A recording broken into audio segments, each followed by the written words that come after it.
ನಮಸ್ಕಾರ. ಮನಮಂಥನದ 11ನೇ ಭಾಗಕ್ಕೆ ಸ್ವಾಗತ.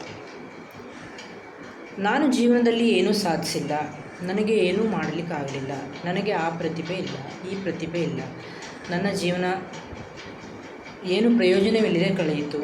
ಹೀಗೆಲ್ಲ ನಮ್ಮ ಬಗ್ಗೆ ನಕಾರಾತ್ಮಕವಾಗಿ ಆಲೋಚನೆ ಮಾಡೋದಿದೆಯಲ್ಲ, ಇದು ನಾವು ಬೆಳೆಯೋದಕ್ಕೆ ಅವಕಾಶ ಮಾಡಿಕೊಡೋದಿಲ್ಲ. ಇದರಿಂದ ನಮ್ಮ ಬೆಳವಣಿಗೆ ಆಗೋದಿಲ್ಲ.